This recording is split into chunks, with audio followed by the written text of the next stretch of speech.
Hello. We're back with the last route that's available on in Tailor Tales, and that's Aiden Yeager's route. He is 25, he is 6 foot, and he does tech support. Naturally. Aiden is addicted to playing a MOBA game. Ew. Red flag. He meets you on this game. Together you party up and the both of you hit it off. You end up liking him a lot. When the topic of meeting up with your online friends at a con comes up, you wonder if perhaps you can meet Aiden there as well. That is, until you run into him by pure accident and you find out he's not who he says he is. Were you catfished? Is his profile picture even real? So loud, why? Alright. Warnings and triggers. Femdon, an assertive MC. Nice. Strong abusive language and slurs. Well, I won't be saying those slurs, but we'll see what she means by slurs. Realistic depiction of raging nice guys. Oh dear. A very sexualized route. Why is the sound so friggin' loud again? Okay. Trolling and making fun of friends. Online hate messages. I hope this isn't another Kane situation where Aiden is being mean. I don't think she'd reuse the same shit. She can reuse someone getting online hate messages because it just happens if you have an online presence, right? But I don't think she'd reuse the Aiden is the one to be doing it, like Kane was the one to be doing it. His sexual behavior is dominant, never. Nice. Submissive, 100% submissive, rough, only if you ask, gentle, usually, kinky, very much so, confidence, not very, flustered, most of the time, cockiness, never, libido, always horny. Okay. I don't know how I'm gonna feel about this one, because while I like that, you know, we're getting a submissive dude, finally. More so than Dimitri, it looks like.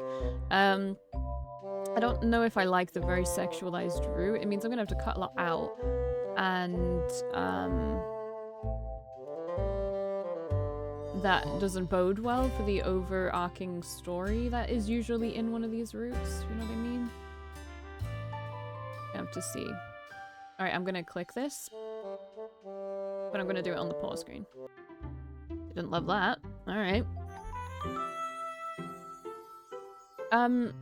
Anything that can go wrong with a femdom situation and dom situation and like having a submissive, I feel like is gonna go wrong from what I just read. So be warned. Okay, my brother's name. What was his name in the last one?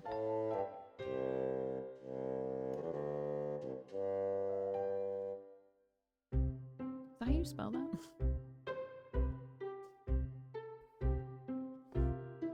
It is. I don't know if anybody else is an enjoyer, but I've been an enjoyer for like over a year now, I think. Maybe almost a year. No, yeah, over a year now. Because I started playing it when it came out. But Love and Deep Space, a mobile game. Raphael's not one of my favorites, so I'm gonna just use his name as brother's name.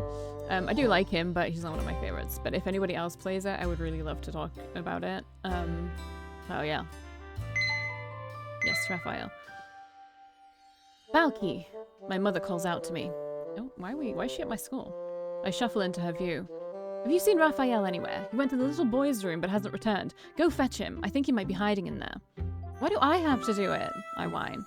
Come along now, Valkii. Do as I say. I hate being told what to do. I know I'm a year older than Raphael, but that doesn't mean I have to babysit him all of the time. Don't give me that look, she warns me. This is just how I look, I yell back. Irritated that I have to look after him, I stomp away. My mother turns around and heads back into the gym hall. There's not much for me to do here. This is Raphael's school, not mine. I got dragged into this by my mother. She insisted I should be present when they award Raphael with his inevitable first prize cup. I say inevitable because my brother is smart. A real smart ass for sure. Oh, get owned, brother. But I'm bored. I want to go do something other than looking at someone's failed project of how long does it take before mold grows on a hamburger. I bet Raphael isn't even in the bathroom anyway. He's just going off on his own. Besides, where are the toilets anyway? I have no idea. I've never been inside Raphael's prestigious school. There's no one around to ask for directions either. Everyone is at the gym hall. I stand still and sigh. Then I hear a noise, a chime. Several in a row, actually. I raise my eyebrows and look around for the noises I'm hearing. It's coming from an open classroom. Are we meeting Aiden when we're younger? I assume? Yeah, has to be. What I would have liked is for the submissives to be older. If Aiden is younger, that's like it's just playing into a type, like, subvert these stereotypes, you know what I mean? A bunch of boys are crowded around a TV in a circle. Oh, they're playing a video game. Oh, this is just how she gets into video games. Okay. That's Smash Gang. Oh, never mind. She's already a nerd. I yell out excitedly. This is the game we have at home. You pick a character and fight others trying to push them off a platform. I love playing it, but Raphael never wants to play with me because I'm better than him. Some of the boys tilt their heads towards me, noticing me standing in the doorway. You play? Asks one of them. A bit hesitant to admit it, I nod my head. Yes, it's my favorite. The boy gives me a weird look. No way. Your brother must play with you, right? He asks with a scoff. Oh, the sexism starts young, guys. He does? Why? I ask, quirking an eyebrow. Ha, see? Wanna play? He asks while laughing. I'm getting this vibe that he doesn't believe me. Sure, I reply, not letting it get me down. I'm excited to play against other kids. As soon as the controller is in my hands, I go into autopilot, hyper-focused. I select my main character and I absolutely destroy these little boys. Oh, get fucking owned. This is literally child's play. No one stands a chance against me. Even Raphael posed a much bigger challenge at the game than these kids. After I've beaten every single one of them several times, I grow bored. Their skill level doesn't match mine at all. I can't believe I was beaten by a girl, one of them whines. I nearly flinch at his words I've heard lots of times before. Several times, in fact, I point out, trying to keep it light. Those are fighting words, not light words. That ain't right. Your brother must have trained you or something, he grumbles. My ego is wounded. That's not true. My brother doesn't even play with me anymore because I'm better than him. All the boys start laughing at me. Haha, yeah, right. You probably have an older brother who goes to Smash Gang events and stuff. He probably coaches her. I feel myself getting red in the face. They're laughing at me, downplaying my awesomeness. You're all just a bunch of sore losers, I roar. This, in turn, makes them even more rowdy and agitated. Screw you. There's no way a girl is better than us. Go back to your brother. We're gonna play without you, he starts jeering. It doesn't take long before the others are telling me to leave as well. Horrified at this treatment, I drop the controller and rush out of the classroom. As I slam the door closed, I end up bumping into another kid. Oh, we met him. Yay. Wait, where's my screenshot? Team, where's my screenshot? Oh, there it is. I stumble backwards to find a boy timidly standing in front of me. He looks positively frightened once he sees my face. See, there was still the chance you could have made him older, but now there's no chance you could have made him older because he seems to be your brother's age, so a year below you. Are you here to make fun of me as well? I chew him out. Me? He yelps in this high-pitched voice. His eyes shift away from me.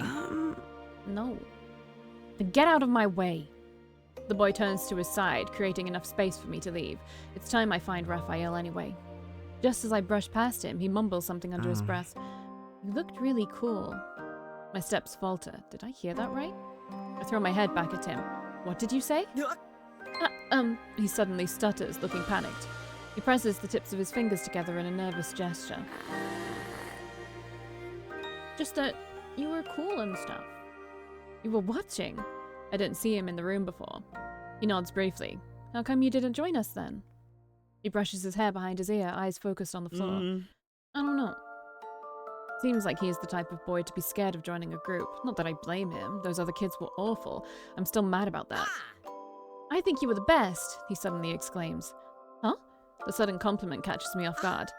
I play Smash Gang too, but you were totally better than anyone I know. You're amazing. I press my mouth shut, unsure if he's being sarcastic or genuine. Thank you? I question, uncertain. A wry smile appears on his face and he shyly tilts his head down, shuffling his feet. Oh, I think he means it. He's not making fun of me. Want me to kick your ass too? I tease him with a cocky grin. He giggles slightly, brushing his hair off his eyes. I mean, you probably would, haha, he admits shyly. I play a lot on my own, but never really played against someone else before. He just plays against the CPU. Oh, I play with my brother all the time, I say. He stopped playing though, because he kept losing. He's a sore loser. Well, I'm definitely used to it. You can beat me as much as you want, he says cheerfully. Wanna play? I suggest. His bright eyes shift over towards the classroom with the playing group of kids. His demeanor changes and he shrinks on the spot, shaking his head. No thanks. I have to get back to my science project anyway. I glance over towards the classroom. I have a feeling he's scared of the boys inside of it. He might be getting bullied by them, just like how they bullied me out of the room. I don't like those kids either, I say with a huff. They were so mean. He nods in agreement, as if he's got a lot of first-hand experience himself. So, you're actually working on a science project? I ask instead. He shifts his head to the side. You're not? I don't go here, I explain. My brother does, though. He's the one with his silly science project. He brushes his hair behind his ear, looking at the floor. Ah, that explains why I don't recognize you. Does that mean you're smart, like my brother? I ask. Raphael has spent months on his project. He was so busy that he even left me alone for a while, which was a blessing, really. He was definitely geeking out, so I can imagine only kids who really love science would join this project. The question seems to catch him off guard, his eyes widening slightly. He twiddles around with his fingers, looking nervous. I wouldn't call myself smart. My parents just forced me to study hard and stuff, he trails off. So you didn't want to join? I question him. I did, he says hastily. Neat! What did you make? I made this box that shows laminar flow. What the fuck is that? I stare at him blankly, having no idea what it means. Oh great, I'm as dumb as the main character as a child right now. Seeing my reaction, he gets a little antsy and leans back and forth on his feet. He explains. Laminar flow is like a liquid that flows smoothly without turbulence, usually water and stuff. You know, like when you turn on the sink and the water either splashes all over you or flows smoothly. When it's smooth, that's laminar flow. He prattles off. Damn, I just learned something from a child. I think I get what you're talking about. No, not really, but I appreciate the enthusiasm. I can show you, he says, stumbling over his words. Yeah, I agree with a smile. That'll be cool. Laminar flow is really cool, he says in this chipper tone. However, his cheerful manner soon vanishes when the door to the classroom creaks open and he tenses up immediately. Within a second, he's run behind my back, using my body to hide himself. What are you doing? I ask him, confused. He makes his high-pitched yelp when he sees the boys that I played with before exiting the classroom. He must not want them to see him. Even though I was chased out by those rotting kids as well, there's this strong urge to face them head-on if it means protecting the other boy. Just like whenever Raphael got himself into trouble, I would be the one coming to his side. Somehow it's much easier to defend someone else than it is to defend yourself. That's actually really true. The group of kids shuffle out of the classroom and finally spot me standing in the hallway. You back for more? I call out to them in a haughty voice. The little boy behind me flinches, like he didn't expect me to talk to them. The boy who was the one that said Raphael was the one to teach me how to play is the one to step forwards. Why are you still here? Go away, he says. Afraid I'll beat you again? I taunt him. It seems they haven't noticed the boy hiding behind me or don't seem to pay him much mind now that I'm talking to them. As if, he huffs, you just got lucky. Then how about another match? I can play right now. Let's go, I urge him. Daryl, come on. We have to get back to our projects. Otherwise, they're gonna flunk us, says one of the other boys. Whatever. The boys then saunter out of the hallway. With a relieved sigh, the teal-haired boy appears in front of me again. Can't believe you said that, he says. Said what? I ask, raising my eyebrows. Just like that. It's amazing, he praises me. When it's me, I get all scared and don't know what to do. I shrug at him nonchalantly. My mum tells me to never be scared, because people are usually more scared of you than you are of them. I think that's spiders. They're scared, he echoes. I'm sure a girl that beats them at Smash Gang is scary for them. He giggles. Yes, a pretty girl at that. I find myself blushing and averting my eyes. He seems so genuine that I'm inclined to believe he's not messing around with me. Oh, but I also have to go back now. Gotta run. He starts walking away from me at a fast pace, but then turns back to look at me. Come take a look at my laminar flow device, he exclaims as he runs away. I give him a lopsided grin. Sure, I call back to him. Oh. It's present day. I tap my pencil against my lips, thinking hard over how I'm going to design those wings. It needs to be light, not to mention adhere to the convention's rules of not expanding more than 2 meters. It's always so time-consuming to not only construct something like angel wings, but to also make sure it's safe and doesn't break any hard rules. I sigh deeply, dropping the pencil on my counter. Even if I've been running my cosplay boutique for a couple of years now, it's still hard to work for every single design. That's a cool boutique, I'm not gonna lie. I pull out my phone for some distraction. There's a message on there from Lexi, my best friend. Have you tried it out yet? I already signed up. You mean the hookup app? Oh, come on, stop stalling. You promised you'd sign up with me. I don't want to do this all on my own. I mean, it's not like I'm gonna date you, haha. Sad. It won't hurt you. Come on, download it already. I never feel like I can find someone that I click well with. All of my previous relationships formed online anyway. Yeah, from games, not a dating app. This way you can veto guys right off the bat. Is one of them a smoker? Next. Hell yeah, Lexi. Haha, that seems rather impersonal. Like you're checking off a list. I am checking off a list. Nothing wrong with that. True, true. I guess it doesn't hurt to fill out a profile. Yay, let me know if you get any matches. I exit out of our conversation and stare at my phone's locked screen, mulling over our conversation. Lexi has been trying to get me to date since my last relationship ended over a year ago. Well, I guess using a dating app is not that bad nowadays. Surely there must be someone in there that will match well with me, right? I scroll through the app list until I find Starlust, the dating app Lexi recommended. It's a quick and easy process to fill out a profile and a few pictures, and then you can start to swipe on potential matches. Time to dive into the world of dating. There's something off, and I can't quite place it. An annoying itch that's nagging in the back of my mind as I sit with my date in a restaurant. He's handsome, funny, seems to have a job at the age of 23, so why am I just not feeling it? Oh, it's Alex. You know, I'm glad you didn't wear heels to our date, says Alex as he swallows his food. I quirk an eyebrow at him. I decided to go for comfy flats as they matched my outfit more. Why is that? Most girls like to wear heels and they tend to tower over me. It feels ridiculous walking together like that where the woman is taller. I just awkwardly nod at him, pressing my lips into a thin line. He seems insecure about his height. He's not exactly tall. He seems to be about average height, but there's nothing wrong with that. I kind of like being able to look someone in the eye without looking up. He points his fork at me. Besides, being shorter makes you look cuter, he grins. There's that feeling again, this swirling anxiety in my stomach that disagrees with what he's saying. He's calling me cute. I should take it as a compliment, but it's somehow turning me off. It almost feels belittling, like he wants me to be small and dainty. Combined with his comment about no heels, I'm starting to mentally check out of this date. Come on, Valkii, don't just write them off straight away. He could still be a decent guy. You'd look cuter if you smiled, he says, pulling me out of my thoughts. Huh? You're scowling. You don't really look like you're enjoying yourself. Well, he isn't like he's wrong about that, but it's just my face. I tend to look angry even though I'm not, I explain. Some might say I have a resting bitch face, which has gotten me enough comments over the years, just like this one. Well, smiling always helps, no? I give him a fake and awkward grin in return. I can't help the way I look. Alex places down his cutlery to indicate he's finished. Did you enjoy your meal? I ask, happy it's over. It was very pleasant. Are you finished with yours? He asks. Yes, I definitely enjoyed it. Care for dessert?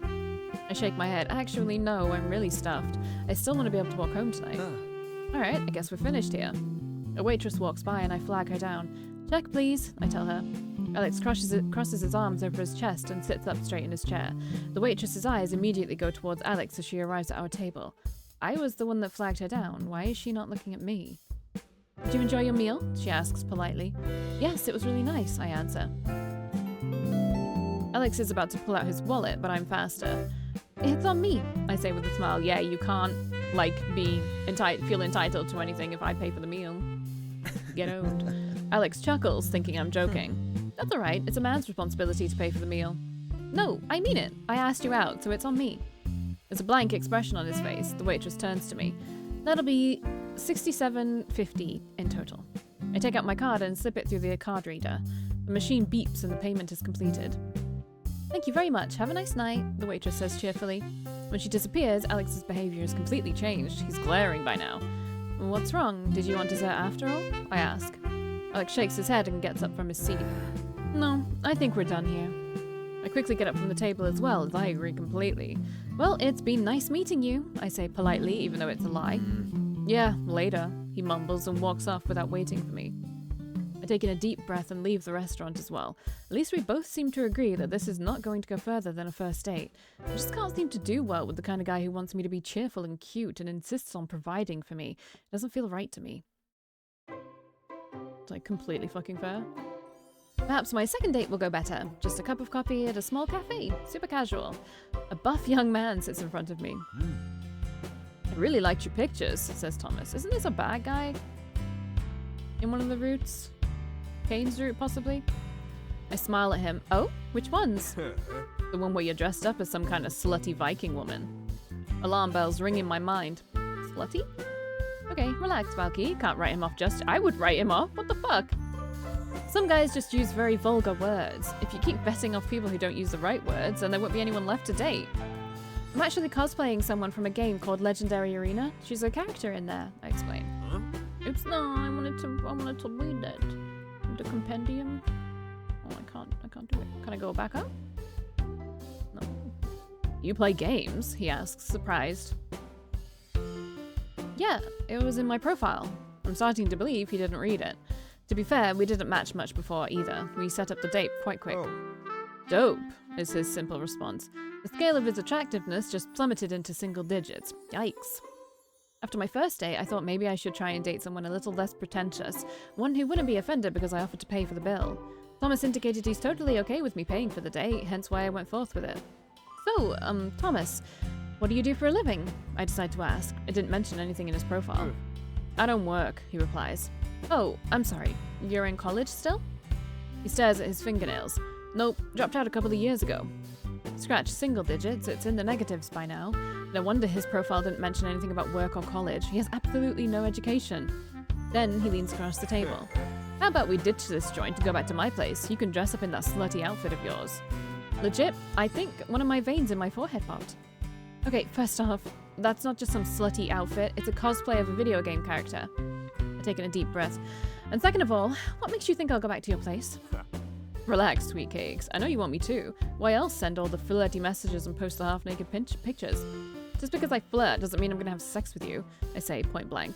Thomas narrows his eyes at me, his aloof attitude finally disappearing. Are you talking back to me? Bitch, who do you think you are? You're supposed to be easy, he spits out. I grab my purse and get up from my seat. Well, I'm someone who's definitely not going back to your place, I say, and quickly get out of the booth. Slut, he hollers after me. Are these the slurs? I don't really want to say that, but fine. Rage builds up inside of me. How dare he? And you'll never have this slut, I yell loudly for everyone else to hear. People start to murmur as they notice our small altercation. I turn around and walk out of the cafe. Yeah, fuck you, buddy. Unable to keep my frustrations with online dating to myself, I invite Lexi to stop by my boutique. Oh, this is not my best friend. Is it? This is not my best friend. She's still hot. I just don't get it, Lexi. What am I doing wrong? I sigh loudly. Lexi shakes her head. It's okay. Not everyone hits it off on the first few dates. There's a lot of duds you have to wade through before you find the good one. And then the second guy thought I was going to have sex with him because of my cosplay pictures. Not that there's anything wrong with wanting casual sex, Lexi mentions. I mean, I do want sex, but I'm not going to have sex with someone who slut-shames me, I groan. Especially one that has some kind of fetish for me dressing up in cosplay. Ew. Yeah, that's just creepy, says Lexi, raising her upper lip in a snarl. It reminds me of those creeps who walk up to me during a con and for some reason they think just because I'm wearing a revealing outfit that they can lay a hand on me, I say in a disgusted tone. I visit many cons and cosplay there to show off my work. There's always some sleazy guy who thinks he can touch me just because I'm showing off cleavage. Is it my fault that video game designers sexualize their characters? It's not like there's many female characters to cosplay that are fully clothed. I complain, okay. Valid? Ish?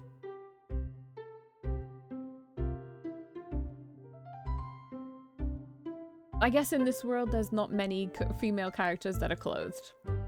I can think of a bunch off the dome, but sure. Just a very odd excuse. No, I totally get that, she says. Lexi also cosplays sometimes. They just start leering at you like a creep. Like, I know my outfit is really sexy, but can you not make it so obvious you're getting off on it? Lexi groans. Then her eyes widen as if she's remembered something shocking. Did you hear about that one guy who was caught jerking off behind some cosplayer 2 years ago? she yelps. What? No way! I gasp. That's disgusting. I shake my head. They need to make more female characters wear fully clothed armor. Not that I think clothing is the issue here. Creeps be creeps. That poor cosplayer shouldn't have had to endure that situation. Clothing be damned. Lexi chuckles. Agreed, though I sometimes think the sexy outfits are cute. That's true, they can be cute. The issue here is that people think sexy outfit means please touch me. If only they didn't, Lexi sighs. But we're getting off track here. Back to your date, she exclaims. I think maybe it's not so much of a you problem, but more of a selection problem? What do you mean? Lexi rolls her eyes. Come on, what did you have in common with that guy who looks like he eats steroids for breakfast? I giggle at her response. Yeah, you're right. I guess I was just too eager to date anyone. I've been avoiding the type I would actually want to date. The nerdy kind, right? Lexi says with a smirk. That sounds like a negative stereotype, I point out. Fine, a geek. Someone who's into the same stuff that we are. Well, I specifically avoided them because that's the type I was already dating before. I guess I thought it couldn't hurt to see what else was out there, I say, shrugging. Seems like that didn't work. Just go for a guy that plays games at least. I guess I should. Time to find a geeky gamer guy. Alright, since that was the long...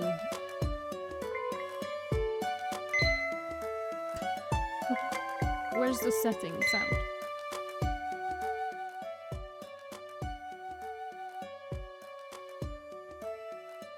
Okay. Since that was the first episode, I'm gonna call it on that one, and I'll see you in the next one.